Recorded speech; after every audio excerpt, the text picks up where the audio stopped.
Sarva Vedanta Siddhanta Gocharam Tamagocharam Govindam Paramanandam Sadgurum Pranatosmyaham. Welcome to part 2. We will now commence with the teaching, and verse 26 was where Shravanam begins, where the actual listening of the student begins into the teaching.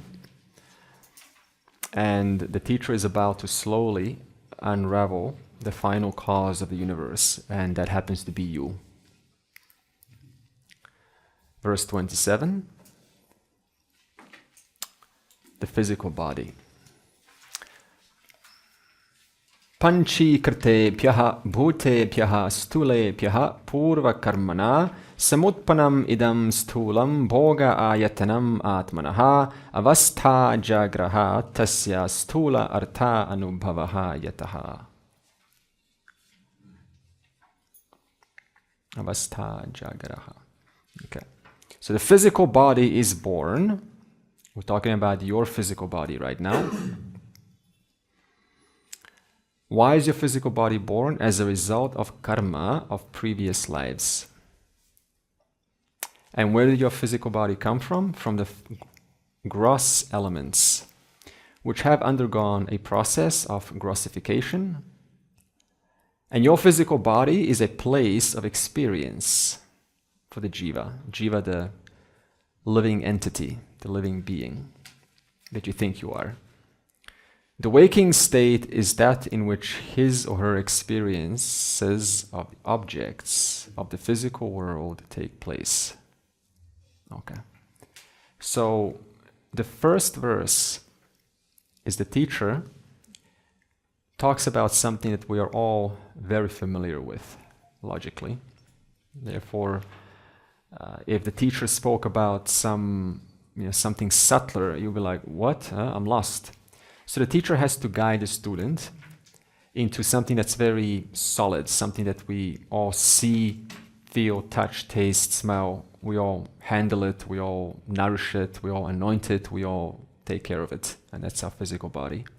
So the physical body is what we all believe we are. And the teacher starts by stating, where did your physical body come from? And so naturally you would say, well, my parents. This is the standard approach. But Vedanta goes one step further. And it says that your physical body is not random. Not random at all. You did not just randomly pop up on the assembly line in this world, in this particular place, in your country, with your parents, with the conditions that your body experiences. It was not random at all. It's a result of past karma. Past karma just means here past causes, past unseen causes that neither you nor I remember. We don't remember, but there are these causes which have sculpted your body to be what it is now, to be female, to have determined every single detail, whether it's a female body or a male body, where the body was born, with which parents it was born, in what kind of an environment it was born, in what kind of a country it was born. Some bodies that are born perhaps in Africa, you'll notice that they're very muscular and strong. And other bodies in Asia, they tend to be smaller, more compact. And then the Caucasian body is slightly different from an Indian body. So now you say, where did this come from? It's not a random. There's a perfect relationship to what the body you have now and to the past unseen causes.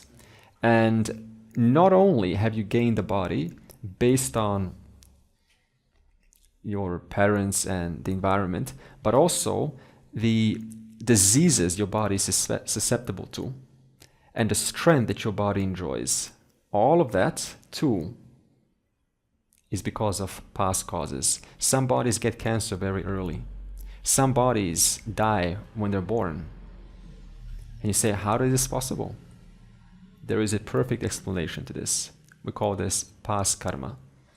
And therefore, anything about your current body, whether you like it or not, it is a product, a perfect product of something that has happened, that you have earned. You have earned your body that you're carrying right now. And so when we carry this body and we say, I don't like this body, and yet you've earned this body, then one becomes very angry. God is cruel. How could have God given me this? How could have God destroyed this child? This baby died. What did the baby do? So without this model understanding, the only way to explain what we call unfortunate circumstances that happen to people's bodies and premature death is to say, well, God is cruel. God doesn't exist. If God existed, then we would have gladly have some kind of an order, but I can't explain what I see. And because I can't explain, what do? I brush off, I write off the Lord. Because the Lord, if He's benevolent, would have never done this. But He has. Therefore, what kind of a life does one live then? Not having a model to explain past causes? Anger, distrust. And when they hear the word God, there's anger, there's distrust, there's skepticism. I don't want to deal with this. Therefore, the first understanding is, if you take your understanding of the world as a linear model, that means it began once upon a time and there was nothing before. And if it began, and now it began in 1983, it began in 1960, and that body that began in 1960 is ridden with cancer. It is ridden with all forms of conditions that we disapprove of, that we think is unhealthy. If you think that, that's because you're thinking of a linear system, that it began for the first time ever. My body, for the first time ever, began 20, 30, 40, 50 years ago. It didn't. Your body is a perfect reflection of something that has happened before that neither you nor I remember.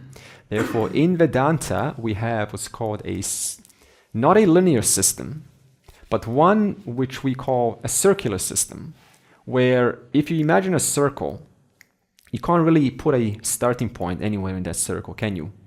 If you put a starting point there, someone's going to ask, why not there? So it's always just in a circular motion. And every single point in that circle, it's a different body, depending on past causes that have happened. So now if you ask the question, what is the efficient cause? This is what we call the intelligent. What has sculpted your body? So when I say efficient, that means what is that deciding factor which has made your body what it is right now? The answer is, according to the text, past karma. So now, what are the implications of this? If you imagine, or you take this teaching for a moment, as though provisionally true, what are the implications of this? That means you just acknowledge your body. This is the body that I have. Let me make the most use of it. I may not like it. There's always something that someone may not like about their body. I don't think anyone has anything that they love everything. That's called borderline narcissism. But I'm sure there's something. So use this body, you've earned it, make the best of it. You may not remember what has happened, but something has happened where you have gotten this body right now.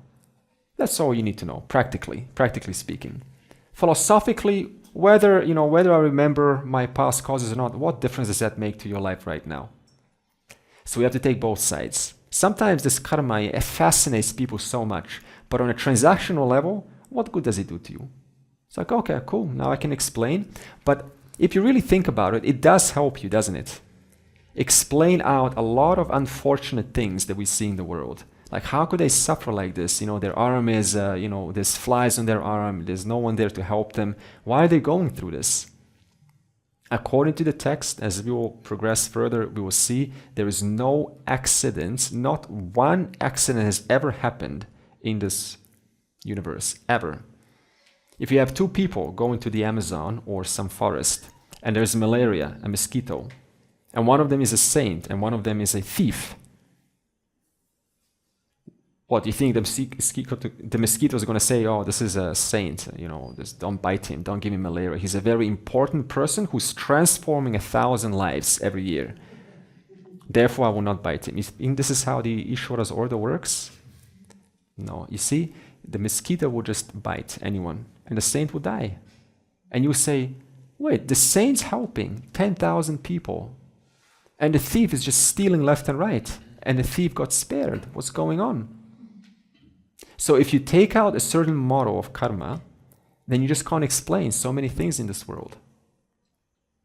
So the efficient cause of your body is past cause, is this unseen karma.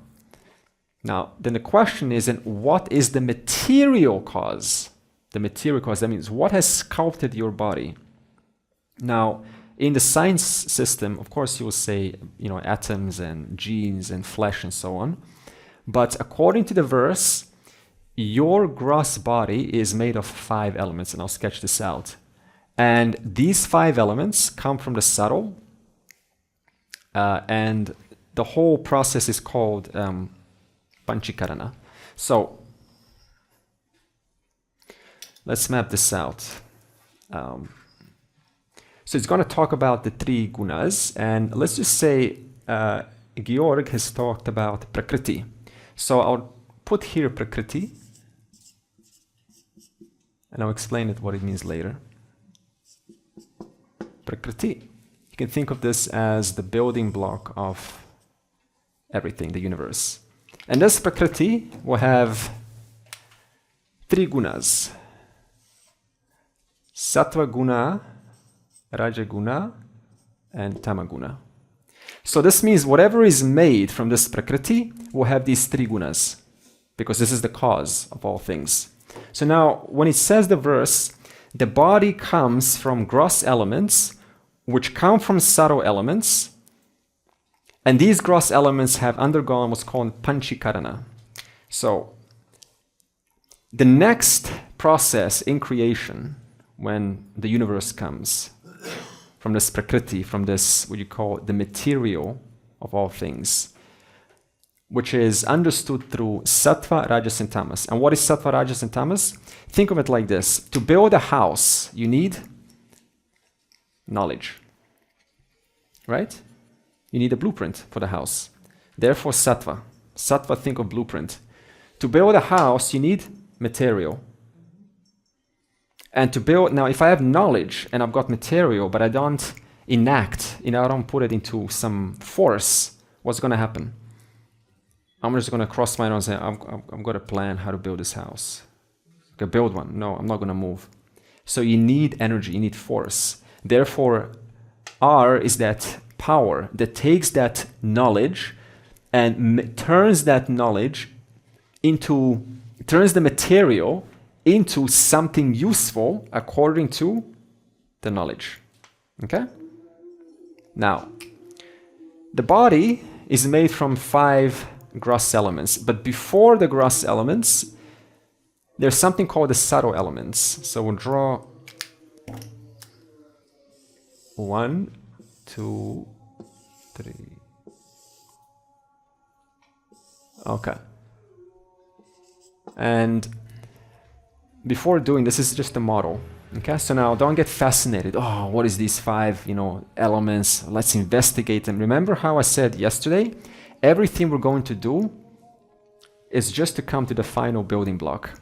Everything else, elements, Maya, Prakriti, is just a stepping stone. Remember that? So fire,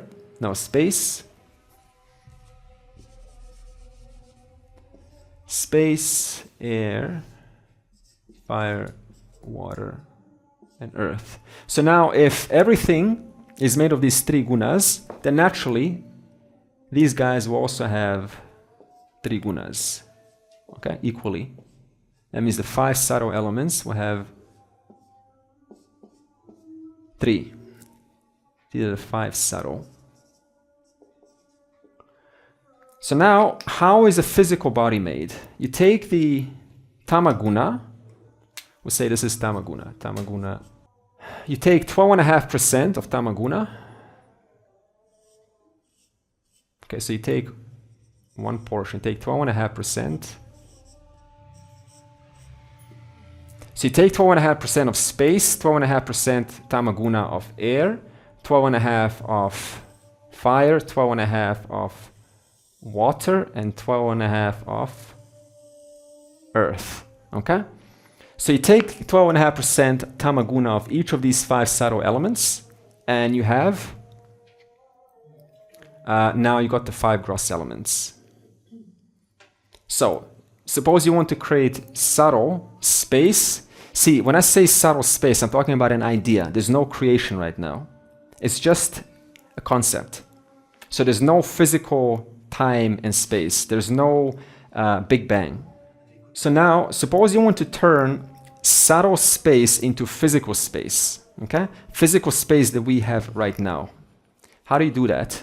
Well, I will take subtle space and I will put 12.5% of tamaguna of air into here, 12.5% of fire into here, 12.5% of water into here, and 12.5% of earth into here. Take 1/2. Let me just make it more accurate. Okay, so you take half of tamaguna, you preserve. Okay, now this half, you put 12.5 here, 12.5 here, 12.5 here, 12.5 here. Okay, so you just replicate this. You preserve 1/2 original, 1/2 original, 1/2 original, 1/2 original, and this of course now gets 12.5% of space, 12.5% of fire, 12.5% of water, 12.5% of earth. You get the idea? Yeah? Okay. So now when that happens, you have 5 gross. And this process, going from subtle into gross elements, into 5 gross elements, this is called panchikarana. Conversion from subtle into gross. And by the time it goes to gross elements, now you have the physical universe. Now you have what the science calls the Big Bang. Physical time, physical space, physical body. So how do I show you that your body is, made of, say, space, water, fire, earth, and air? Well, your space, take your body right now. Is your body located in space? Yeah, if it's there, it's not over there. Is your organ located in space, like your heart? So in other words, it's accurately positioned in space. Take your blood, right? It's filled with oxygen. It's filled with air. Take when we are hot. Right now, Shana says, can you turn on the aircon? Why? Because there was too much fire in the body. So you need to cool it down. Take, for example, your body is mostly water. And if you dry out all the water from the body, then you have just dust, like bone. It's like, oh, there's just, when there's a cremation, put it on the carpet accidentally and they have to vacuum clean this thing. This was your husband. Your husband just yesterday is now in the vacuum cleaner. So the body is just dust with water and temperature and air and space. So this is a basic model that the Veda uses to help you sort of explain what is this physical body made of. Now today in science we have a different model. We have periodic table of elements. The only problem with periodic table of elements, though it is very accurate, it doesn't include space and time. But the 5 elements model includes space and time. So you could say that the 5 elements includes gases, liquids, and solids. Periodic table includes the gases, liquids, and solids, but the 5 elements also includes space and time. Now, is this something that you need to get kind of entangled over? No. It is just there to appease this curious mind that wants to know. As we go through the teaching, you'll see more and more that the model doesn't really matter.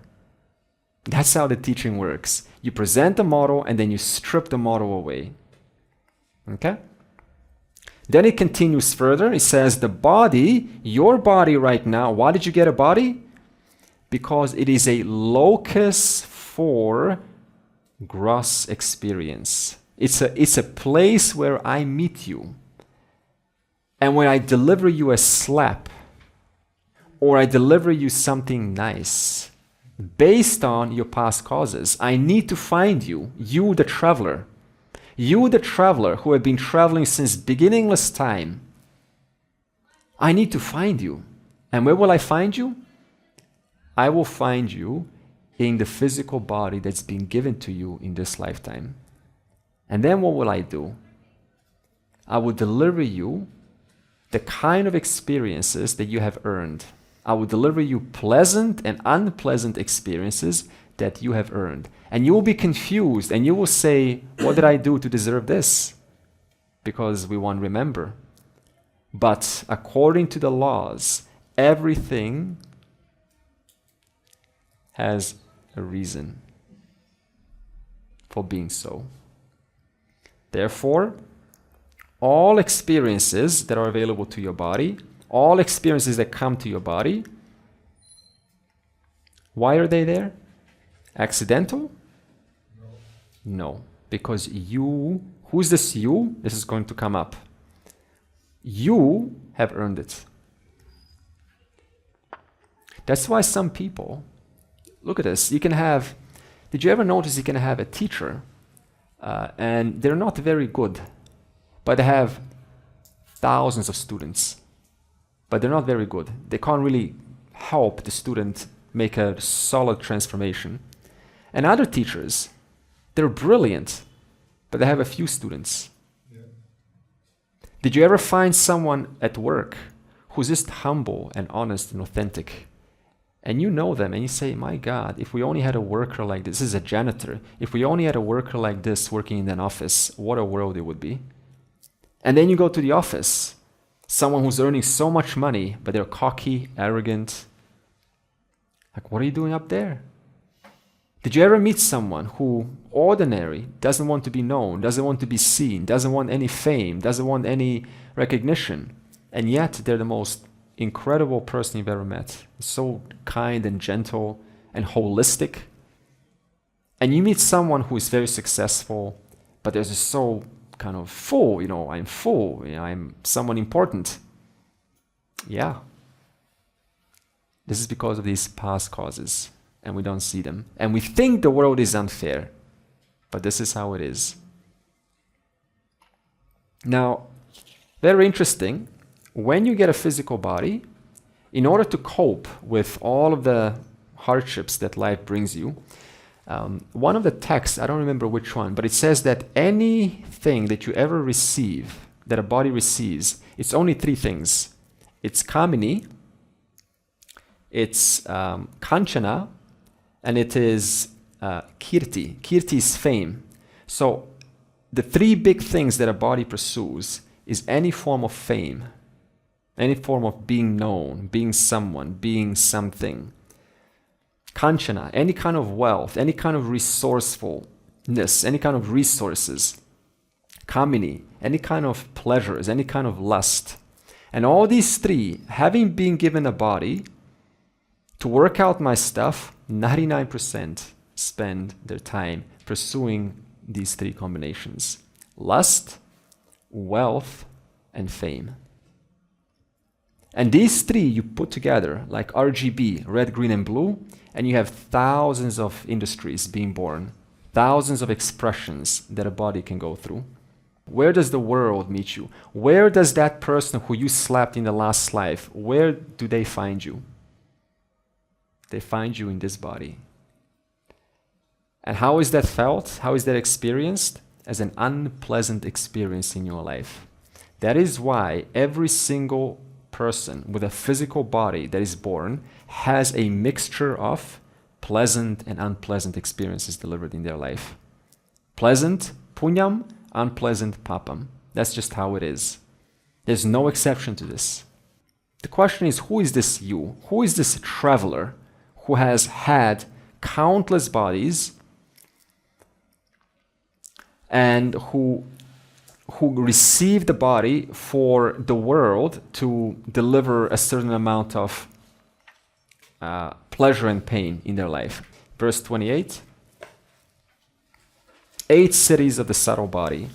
Vag adi pancha, shravana adi pancha, prana adi pancha, abhra mukhani pancha, buddhi adi avidya, apicha kama karmani.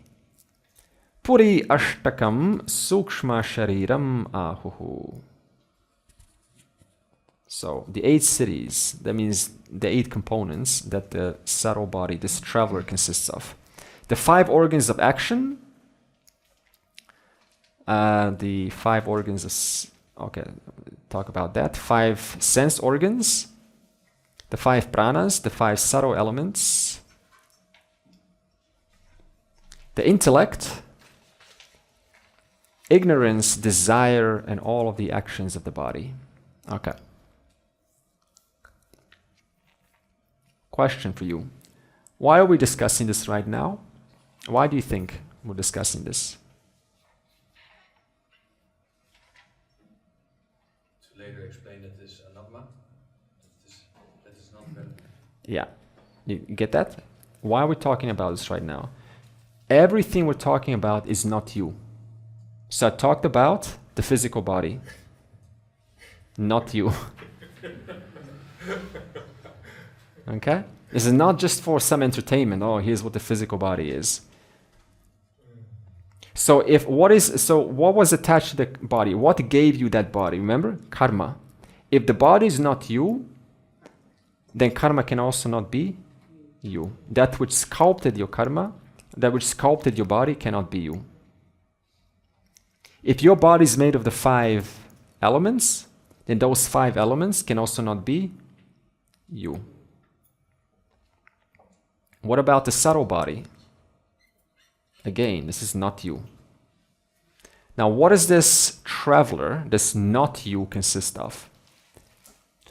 Now, the subtle body is something that is formed before the physical body. So we have first the physical body. The subtle body gets formed first. And only once it's formed, then the physical body is ready to be entered by the subtle body. And how do you explain the subtle body? Well, can I see your desire? Can I see your curiosity? Can I? Can I see your curiosity? Can I see your attraction for something? No. Can you see that under a microscope? No. Why not? I mean, you've got it. You should be able to see it. No. It's very clear that it's there. So, and how do I know it's there? Because it's evident to me. Curiosity, desire, devotion, it's evident to me. So this is what the mind is. This is subtle body, that which you cannot see through a physical instrument. And here it says, what is this subtle body made of? It's made of the 5 subtle elements. 5 subtle elements. Now, from the rajas of the 5 subtle elements, so now we'll put one more here, are, remember this is T for tamas, now we're talking about rajas. So what's going to happen from rajas? 5 organs of action. So from space, from the rajas of space, from the rajas of air, from the rajas of fire, etc., you will create 5 organs of action. From here, you will create organ or capacity to speak, because that is a form of action. From air, you will create capacity to grasp. From fire, capacity to procreate. From water, capacity to from fire, capacity to water, capacity to procreate. Earth, capacity to evacuate, and fire, capacity to walk. Okay? So from every single subtle element of the rajas aspect, you will develop a capacity. Now, why do I say capacity? Because I don't see your capacity to see. I see when you grasp the pen. I'm grasping the pen right now. But can you see my capacity to grasp the pen? No. So it's invisible. That's why it's subtle. So now from the rajas aspect, you form capacity to, right, to conduct yourself, to move in this world.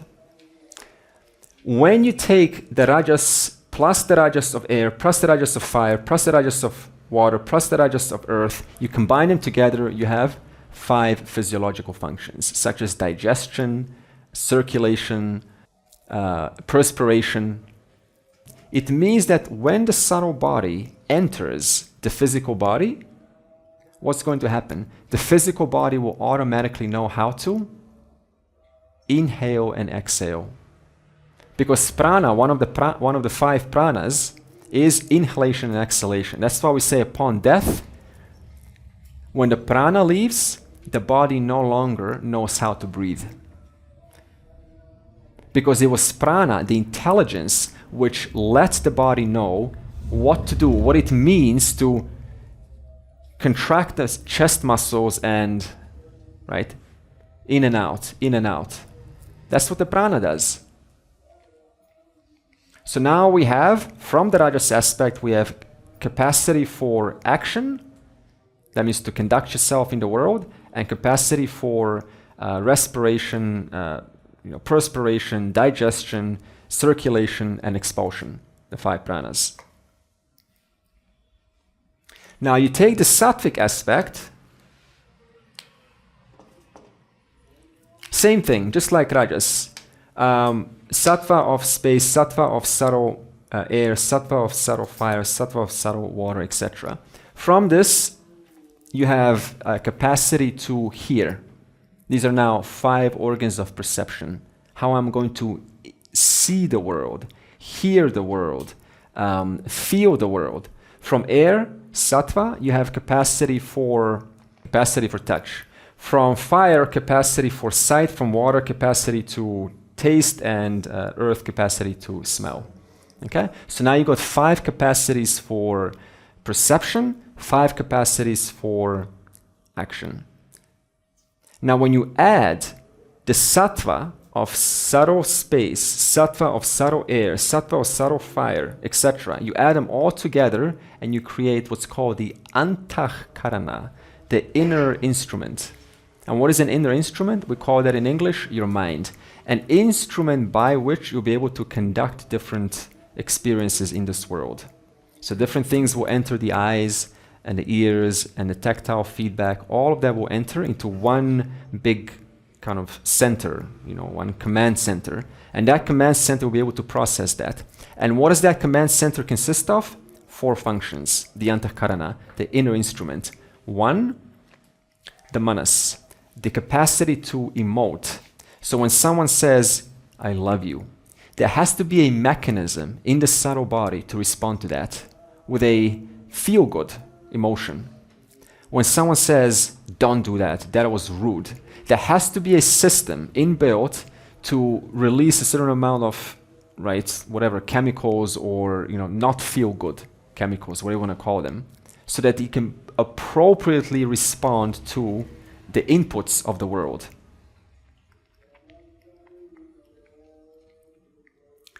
So you got capacity for emoting, that's the manas. Also capacity to doubt. If you don't doubt, what's going to happen? We'll make mistakes and we will, right, hurt ourselves. So you have to doubt. That's why you say to a person, make up your mind. Make up your mind. Stop, you're doubting for too long. So capacity to emote, capacity to doubt. And now we also have capacity to engage an analysis about what we see, the world. So I have to look at certain things in my field and I have to say, okay, so this is not the right thing to be done. This is the right thing to be done. Let me assess what is the right thing to be done. That's called the buddhi, what we develop. And then there is, of course, smriti, which is ability to hold past inputs so you can quickly access it anytime. And finally, we have the ahamkara, which is what we call in English the ego.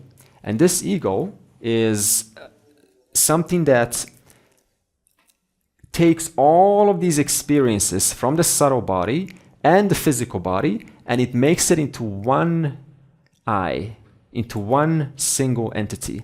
And then you take yourself as that entity. Though you are the whole, because of the ahamkara, whatever's happening to the physical body, to the memory, to the doubting, to the analysis, to the memory, you say, I am remembering, I am thinking, I am doubting, oh, I am forgetting, now I am making a mistake, now I am certain, now I feel fantastic. So in other words, there's always this I, this ahamkara, that claims whatever is happening to this entire mechanism, to the gross body and the subtle body, and it claims it as I. And thus you take yourself as this single entity.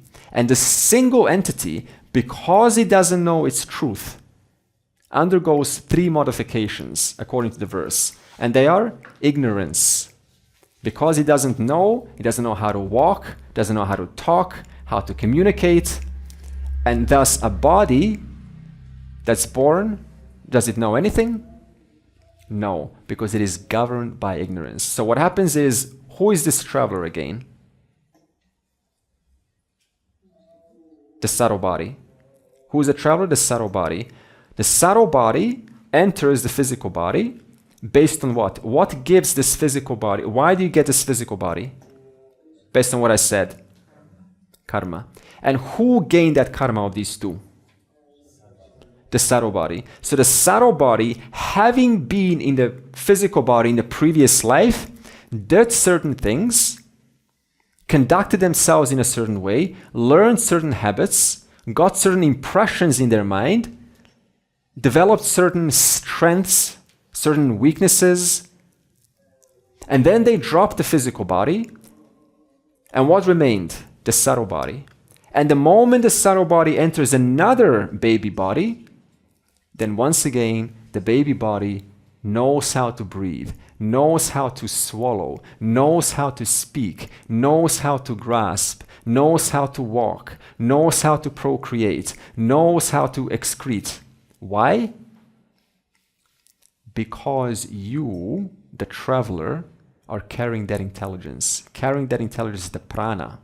The moment it enters a baby's body, the baby body starts to do that. The moment it enters a spider's body, you know what happened now?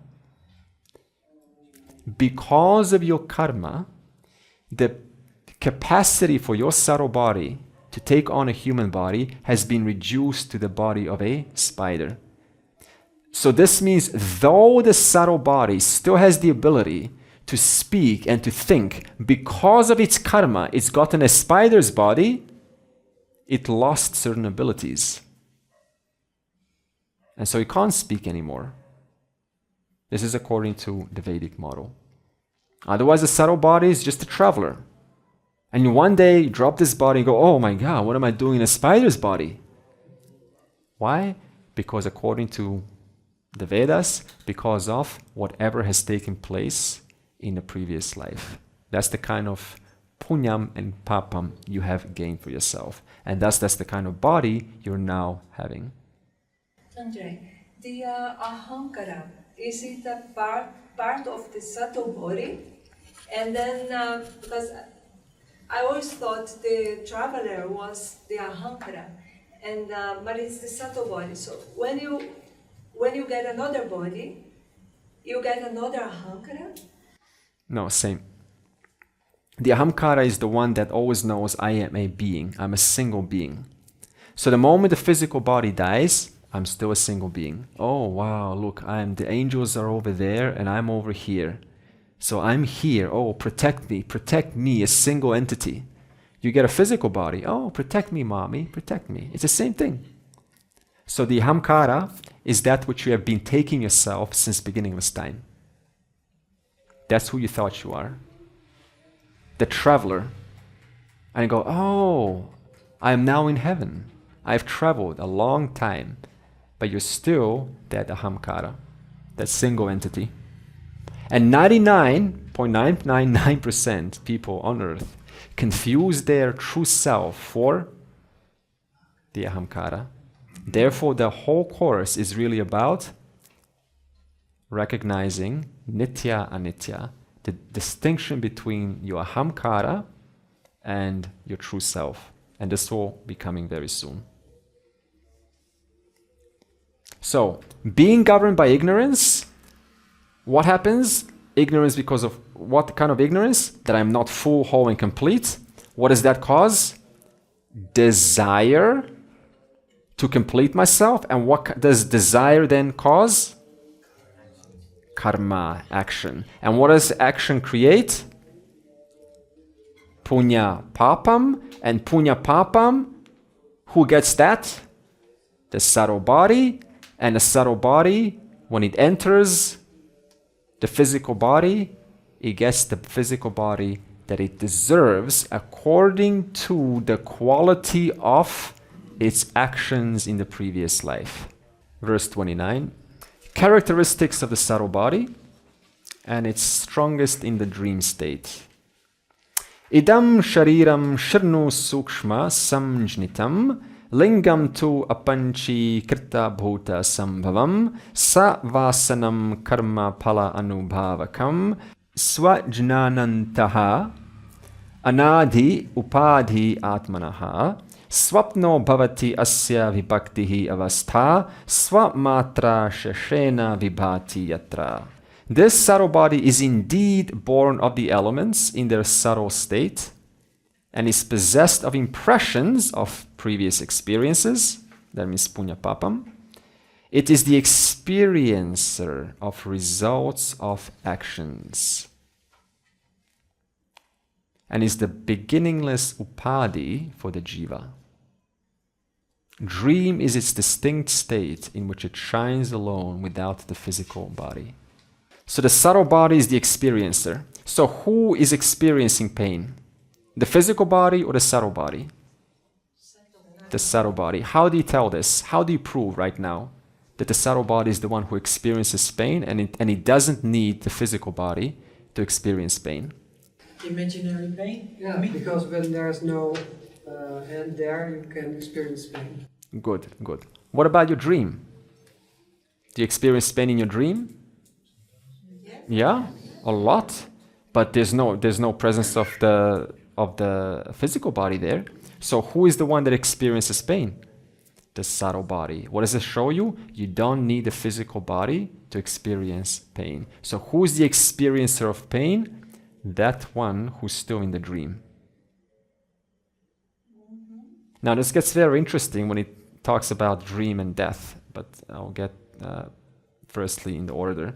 So it says the subtle body is the experiencer, as I just said. So in other words, okay, so if we said what is the efficient cause of your physical body? Karma. What sculpted your subtle body? Same thing, karma. So therefore your subtle body, that means the strengths that you have, like your siblings. Look at your siblings, they're very good at something and you're very good at something else. What gave you that? That's your past impressions which you've developed. So according to that, that is the kind of subtle body you get. And that subtle body is the experiencer of past actions. And where is it going to experience those past actions? Right here where the physical body is. I need to find you. I need to find you, subtle body. Where will I find you? In your physical body. Okay. Then it says, this subtle body is the beginningless upadhi for you, the traveler, the jivatma. So what does this mean? An upadhi is an attribute that seems to inhere in something else due to the proximity. So what do I mean by this? So imagine this crystal, pure, no attributes at all. Okay? Clean and crystal clear. But now an upadi becomes this. You see how the color is so intimately mixed with this crystal. So now the color is the upadi. What is an upadi? It's an attribute that seems to be completely intrinsic to the crystal, but it's not. Why does it seem to be intrinsic to the crystal? Because of the proximity. So what is an upadi? That which as though lends its attributes to the crystal. So now if you look at this and you're like, my goodness, I am the crystal. How do I discern myself if I'm always changing color? This color is like the subtle body and the physical body. And you are like the crystal. And the two are so connected, so intimately mixed that you're like, I am blue, I am, now sad, and I am now happy, right? So constantly the attributes are changing and you're like, this is who I am. So now the verse says, it's the beginningless upadhi. So you are like this crystal, always crystal clear. And you've always had this upadi, this color, this subtle body attached, as though intrinsic to you, even though it was never intrinsic. And since how long did you have this? Since beginningless time. And thus you always took yourself, oh, I'm a small being. Oh, I'm this much. Therefore, what do you have to do? You have to negate the upadi. Now, how do I negate this upadi? Do I strip out the color from this crystal?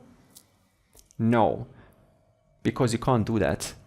When you recognize the attribute of what an upadi is, that's called negating the upadi.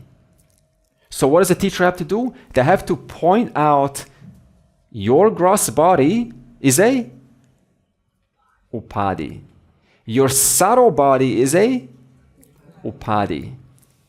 So the natural state of this subtle body, the natural state is a dream. Now what does a dream show you? Very interesting. It shows you that there is something fully alive, fully active, fully thinking, fully discerning, fully emoting, even when there is an absence of the physical body. Because you don't have a physical body in your dream. From the standpoint of the dream, is there a physical body? See, right now you're going to say, no, there is. But why are you saying that? You're saying that because you're now in the waking.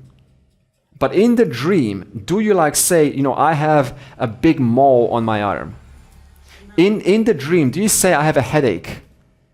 Suppose you fell asleep with a headache, which is quite hard to do, but suppose you did. Do you go, oh, I have a headache? Do you do that in the dream? No. So what does that tell you?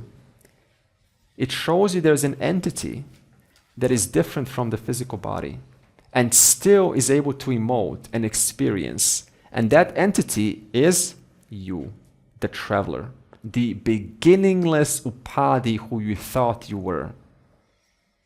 Therefore, when the Jivatma dies, what happens? Most of us think we go into a blank state. Not at all. Because when the physical body goes away, what happens? According to the Vedas, it is like falling into a dream. Like a dream state. Exactly like a dream state. Still a traveler, still an experiencer. That's why in NDEs they say, oh, now a moment ago I was there lying and now I'm, feeling so free and alive and so this is so much more real than that down there. I don't want to go back. And then, the angel said, no, you got more work to do, go down there. And then when I entered my body, I started to feel this excruciating pain because the angels told me that I haven't finished my work to do. Oh no, I've got a few more years to go. And then they kind of settle with that. And they try to tell the doctors, nobody believes them. And then they write a book about it. But somebody listens.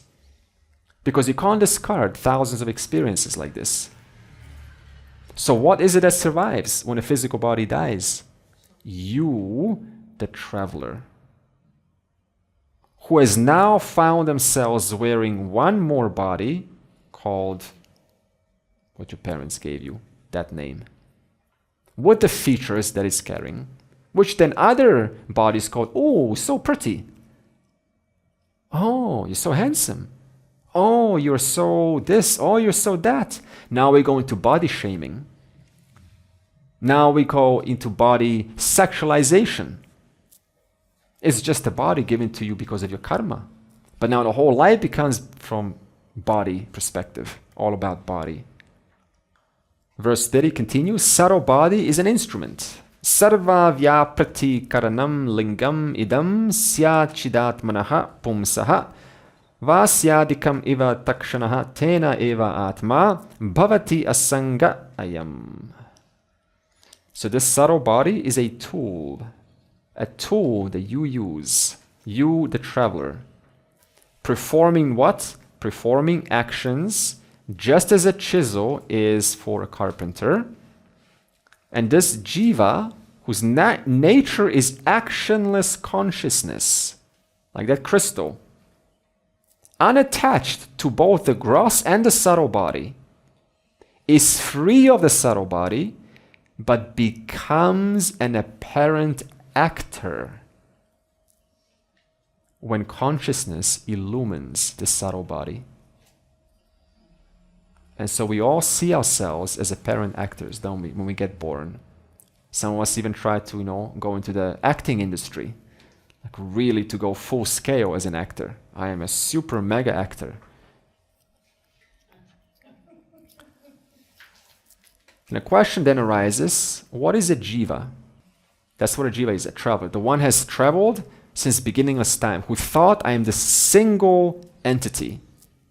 A jiva is when all-pervading consciousness, in the presence of all-pervading consciousness, a subtle body gets born.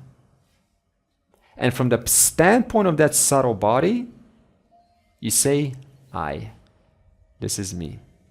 So if you take a little chart, suppose we have all-pervading consciousness. Oh, thank you for the flower. I really appreciate it. It looks pretty. Thank you. Okay? All-pervading consciousness. Everywhere. In fact, no. This is much better. We'll take the whiteboard. Okay? The whiteboard is all-pervading consciousness. And this all-pervading consciousness knows itself as I. I, the awareful one. I, the being, the only being that is. And what happens? A subtle body gets born. Immediately, this all-pervasive I now experiences itself as confined to one subtle body, and continues to say I. Nothing changed. Without the subtle body, I the whole, the only being that is. What is this I? You. And then a subtle body got created from this prakriti that we had. One subtle body got created. So one moment, I, the only being that is. Prakriti creates a subtle body. Instantly, same I, but where is that I now? Right here. Right here. Seemingly confined. So who is a jiva? The being, the one I, who takes itself as a confined I. That's a jiva. And thus operates in the light of that understanding. I'm confined. Do you experience yourself confined? Yeah. You do? Is confined. Confined, like in one place. Like I'm here, I'm not over here. Why? Because of the subtle body. It's as though localizing the one being right here, right now. A minute ago, I was all pervasive. Now, subtle body gets born, whoosh, I'm not all pervasive. That's a jiva. And due to ignorance, where did this ignorance come from? We'll talk about that. Due to ignorance of what? That I am the all-pervasive being. due to that ignorance, I take myself as this much, as the confinement, as the subtle body, as the physical body. And then I live according to that understanding. Where did this ignorance come from? And how did you get it? You didn't really get it. It was there all along. So let me do another example. Imagine just a big crystal, right? This is too small, but a big crystal. And in that behind that big crystal, I put like one single like red rose, okay? And then when you look at, from the front, what do you see? You see a red rose, right? So now you say, oh, okay, so the crystal has an attribute. The crystal has an attribute of redness. It looks like that, doesn't it? But it doesn't have that. So now the question is, how do you show that the attributes that you take yourself as, how do you show that this crystal is free of this color? How do you show that right now? How do you demonstrate to me right now, using logic, that this crystal, though it seems to be contaminated by this upadhi, this color, that this crystal is actually free of this upadhi? How do you show that? Color is changing. Okay, go on. So what?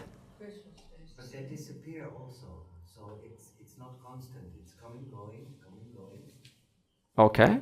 Okay. Keep on expanding. Bringing shadow. Bringing shadow. Play of shadow. Yeah, like a shadow behind. I mean, just imagine. Shadow. Get rid of the shadow. Just imagine this. It's just like this. Just the crystal and the color. If it would be staying, then it would be an attribute of the crystal. But because it is changing, it cannot be the attribute of the crystal. Excellent. So what Navya said is, logically, if the color was intrinsically part of the crystal, then the crystal will always be green. It could not get rid of green. But the fact that the crystal is able to allow other colors and get rid of the green, what does that mean? It was never bound to the green. And now, the fact that the crystal can get rid of the blue, it means it was never bound to the blue or the red or the yellow, etc. So what does this mean? It means you don't have to kind of physically separate them. Just use logic. If I was as good as my thought, what would that mean? The thoughts won't change. That means that thought will be with you all the time. You could not get rid of that thought. You understand? Yeah. But which thoughts from the past has ever stayed with you constantly, all throughout? Which thought? Like there was not a single moment when that thought left. Can you think of one single thought? One single upadhi? I am. That is because you can't get rid of the I. That's why you say that. Because that's the real crystal. You can't get rid of that. But is an I a thought? Do you have to keep on thinking about I to know that I am? No. That's because that is your true nature. That is the crystal. Every other thought never sticks onto you. Where is that thought now? Now, if one thought doesn't stick onto you, do you have to analyze every single thought? No. If one thought doesn't stick to you, then that applies to every single thought. It doesn't stick to you. Where is that thought now? Unless I bring it up, unless I remind you, oh yeah, of course, now I have the thought. Where is a elephant until I just mentioned it? You see? So it depended upon being called, summoned. The elephant's now gone, replaced by the bugulugu, a duck, a duck, a duck, a duck, a duck. Elephant's gone. It's only the subtle body. Huh? It's the subtle body which makes this picture. So all that subtle body is good. All the subtle body is just a bunch of attributes that are just changing, but nothing sticks onto you. That which is always there in every single changing experience, it's always there. That's the I. That's the crystal. Therefore, how do you negate an upadi? Do you have to escape your body, go into some samadhi? No. You simply recognize an upadi is that which comes and goes. And if one single upadi stuck with you, show me that upadi right now. Because if it was stuck to you, you would see it everywhere. You would even see it in your deep sleep. Because it will be intrinsic to you. If that upadi was, suppose, happiness, oh, I am happiness, that's my nature, then you could never experience sadness. Because your happiness would override sadness. But even happiness can get displaced by sadness, and sadness can get displaced by happiness. But can happiness and sadness displace you? No. Therefore, happiness and sadness are two an upadi, and that which cannot be displaced. The seer, the aluptadrik, uninterrupted, non-negatable, non-interfering, non-judgmental presence, doesn't judge. It doesn't say, oh, ha ha, you're having a sad thought, ha ha. It doesn't judge. It just illumines. Illumines the presence of an upadi. Upadi comes and goes. Purnamadav, Purnamidam, Purnat, Purnamudachyate, Purnasya, Purnamadaya, Purnam eva avashishyate. Om Shanti, Shanti, Shanti.